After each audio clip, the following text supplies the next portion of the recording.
오늘은 7장 말씀을 같이 함께 봤는데요. 이 7장 내용이 좀 길죠.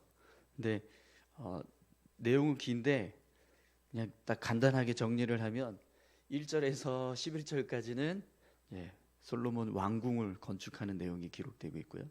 그리고 13절에서 22절까지는 성전의 놋 기둥, 두 기둥을 이제 건축하는 내용을 기록하고 있습니다.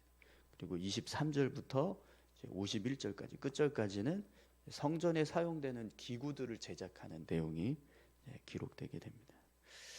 그래서 7장 전체의 내용을 이렇게 여러분 그냥 한눈으로 딱 정리를 하면 솔로몬 왕궁을 건축하고 그 다음에 성전 기둥을 건축하고 그리고 나서 성전 기구들을 제작하는 이제 그런 내용으로 이렇게 순서가 정해져 있어요. 근데 여러분 이 7장의 말씀은요 사실 6장과 같이 이렇게 연결을 시켜서 봐야 합니다. 왜 그러냐면 이 7장 시작이 오늘 이제 우리가 보고 있는 한글 성경에는 나오지 않지만 히브리어 원문을 보면 그리고라고 하는 접속사가 붙어 있거든요. 그래서 7장의 시작을 할 때 원래는 히브리어로는요 그리고 이렇게 솔로몬이 이제 왕궁을 건축했다 이렇게 이제 기록이 되는 거죠. 그래서 사실은 6장과 7장의 내용이 통으로 이렇게 이어지는 말씀이라는 걸 알 수 있습니다. 그래서 오늘은 저희가 오늘과 내일 이 7장을 좀 같이 두 번 나눠서 좀 봤으면 좋겠는데요.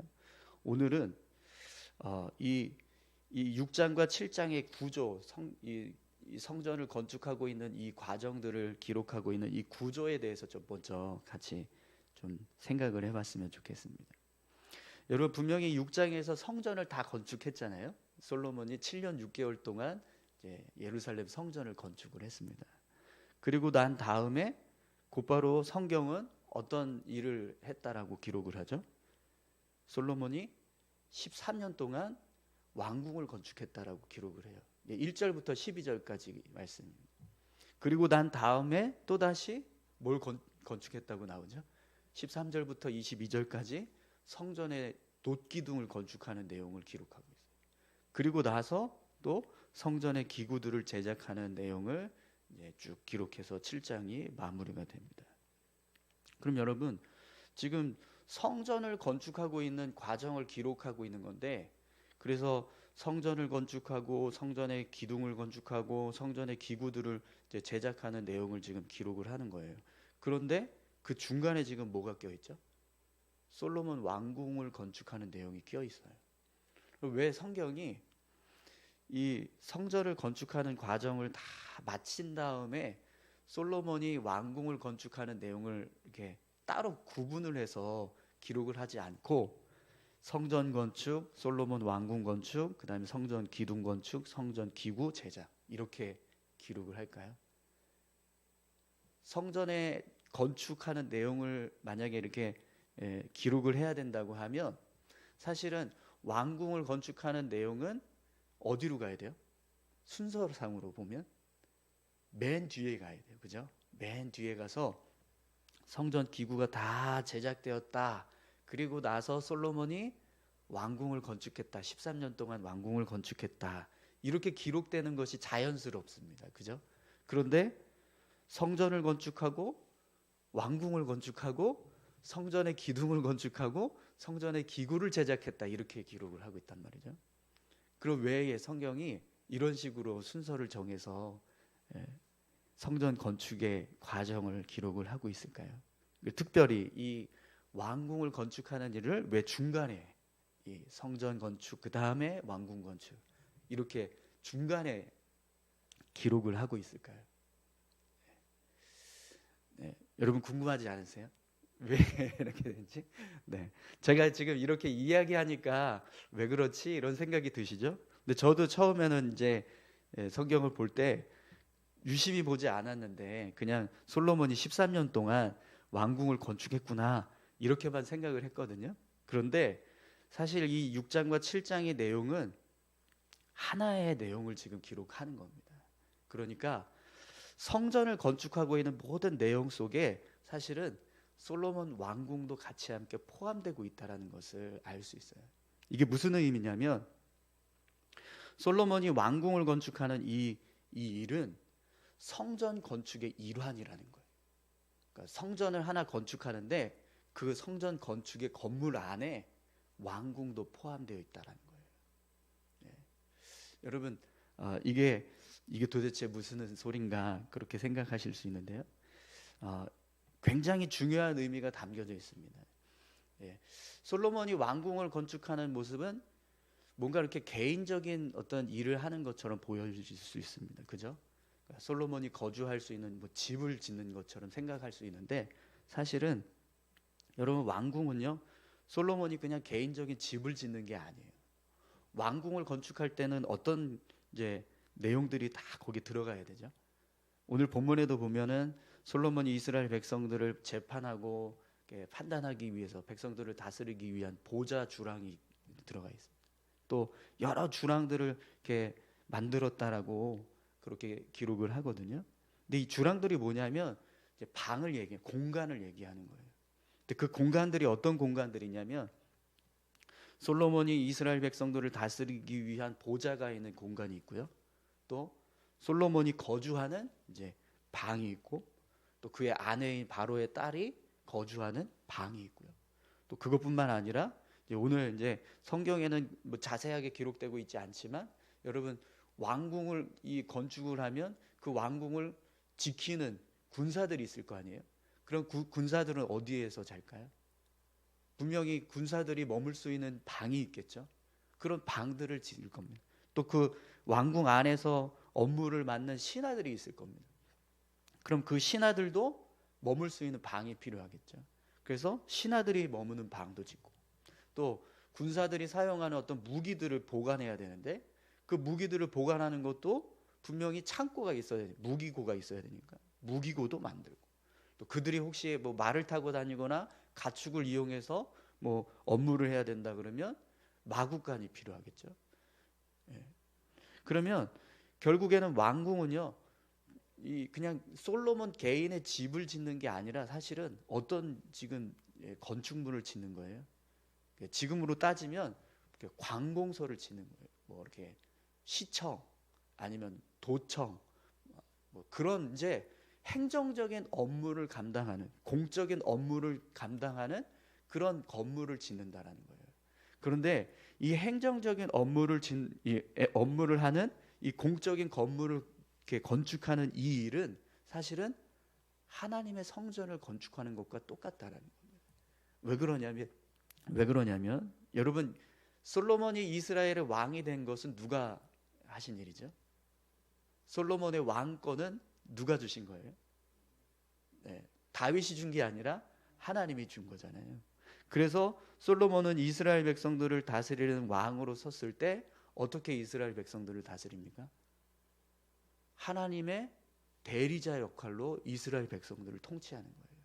그래서 솔로몬이 해야 할 일이 있습니다. 끊임없이 하나님의 뜻을 구하고 하나님의 법대로 나라를 이끌어가는 모습이 되어야 한다는 거죠. 그런데 그 모습은 결국 그러면 하나님의 뜻을 가지고 백성들을 이렇게 판결하고 이끌어가는 모든 일들은 결국 그러면 누구의 일이 되는 거예요? 솔로몬 개인의 일이 아니라 하나님의 일을 솔로몬이 하는 거예요. 그러면 솔로몬이 하는 그 모든 업무가 진행되는 그 왕궁은 누구의 집이 되는 거예요? 하나님의 집이 되는 겁니다. 그러니까 성전을 건축하는 일에 왕궁이 건축되는 이 모든 과정들이 같이 포함되고 있는 이유가 뭐냐면 솔로몬 왕궁은 그냥 개인의 집을 짓는 게 아니라 사실은 하나님의 일을 하는 사람이 거주하는 하나님의 집을 짓는 것과 똑같다는 거죠. 그러니까 단지 성전은 하나님께 예배드리는 일을 하는 곳이고 왕궁은요 하나님의 일을 진행하는 곳이라는 거예요.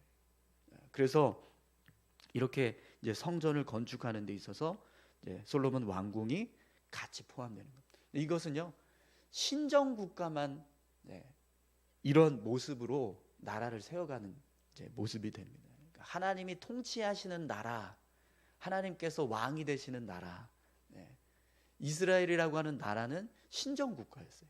하나님이 통치하시는 이스라엘 백성들, 하나님이 통치하시는 이스라엘 나라. 그 신정국가의 개념을 가지고 있으니까요, 왕궁을 짓는 것도 성전을 건축하는 일과 똑같이 생각하고 성전을 건축하게 되었다는 거죠. 그래서 여러분, 오늘 이 본문의 내용을 통해서 우리가 너무나 중요한 한 가지 신앙의 어떤 교훈을 하나 얻을 수 있습니다. 여러분, 우리가 삶을 살아가는 것은요, 누구의 삶을 살아가는 걸까요? 저 개인의 삶을 살아가는 것일까요? 이경조가 삶을 살아갑니다.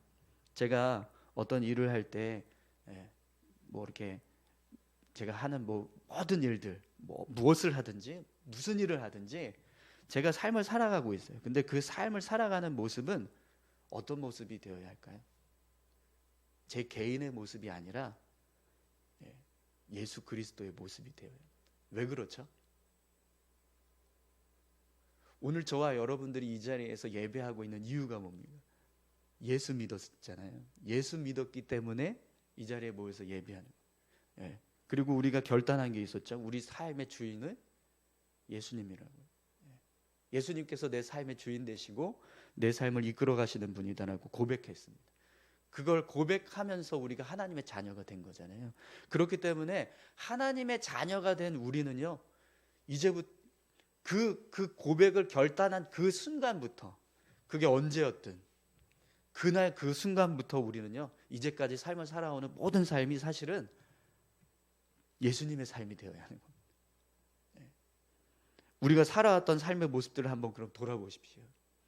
내가 행동했던 거, 내가 말했던 거, 내가 어떤 일을 이루었던 거, 그 삶의 모든 목적들이 과연 예수님의 삶이었는가, 아니면 나 개인의 삶이었는가? 사실 이경조의 삶은 이경조의 삶이 아니라 예수님의 삶이 되어야 하는데, 근데 우리는 여전히 이경조의 삶을 살고 있다는 거죠. 근데 여러분, 우리가 너무나 잘 아는 말씀 있죠. 갈라디아서 2장 20절입니다. 내가 그리스도와 함께 십자가에 못 박혔나니 그런즉 이제는 내가 사는 것이 아니요 오직 내 안에 그리스도께서 사시는 것이라. 이제 내가 육체 가운데 사는 것은 나를 사랑하사 나를 위하여 자기 자신을 버리신 하나님의 아들을 믿는 믿음 안에서 사는 것이라. 아멘. 이 말씀이 오늘 우리가 내 개인의 삶을 살아가고 있는 게 아니라 그리스도인의 삶, 그리스도의 삶을 살아가고 있다는 것을 너무나 명확하게 우리에게 알려줍니다. 예수 믿은 사람들의 삶은요, 예수 믿었다라고 하는 그 순간부터 삶의 모습은 내가 아닌 거예요. 그리스도가 삶을 살아가시는 거예요. 오늘 저와 여러분들의 삶이 내 삶이 아니라 예수님의 삶이라는 걸 믿으십니까? 내 삶의 주인이 내 안에 계시는 예수님이시라는 걸 여러분 믿으세요? 그러면 여러분, 오늘 우리의 삶은 어떻게 살아가야 될까요?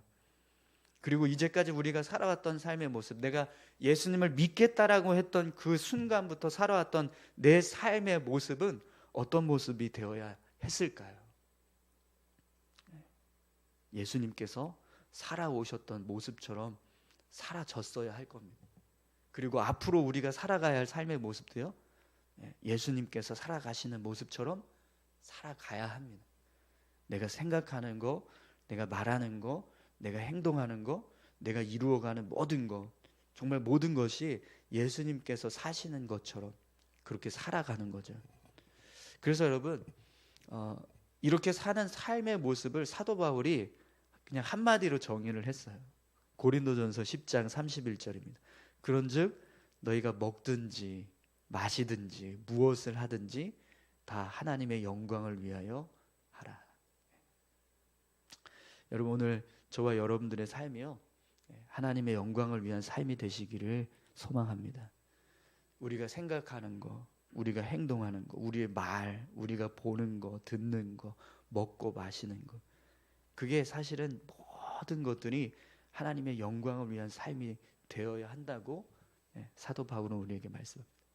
오늘 이 솔로몬이 왕궁을 건축하는 일을 성전을 건축하는 것과 똑같이 생각한 모습과요, 똑같은 거예요. 우리 삶이 하나님의 전을 짓고 있는 삶이라는 겁니다. 예수님도 우리에게 말씀하시죠. 네, 내 안에 성전이 있다. 성령께서 계시는 곳이 바로 하나님의 성전이다. 그렇게 이야기합니다. 성전된 우리가 삶을 살아가는데 그 모습이 하나님의 영광이 되지 못한다면 얼마나 부끄럽겠습니까? 교회가 하나님의 뜻대로 세워져 가야 되는데 하나님의 뜻이 아닌 사람의 뜻대로 세워가지고 가는 모습이 된다면 그 교회의 모습을 보시는 하나님께서 얼마나 그 교회를 안타까워하시면서 보시겠어요.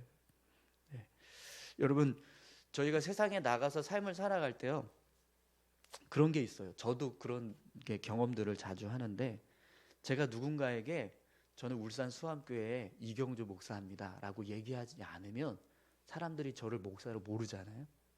그러면 말 안 하면 제가 목사라는 걸 그냥 감춘 채 그냥 아무렇게나 행동해도 사실은 상관없어요. 그러면 사람들은요, 저 인간이 울산 수암교회 목사인데 저렇게 행동하네, 저렇게 말하네 라고 하는 사람 아무도 없습니다. 그죠? 밝히지 않는 이상.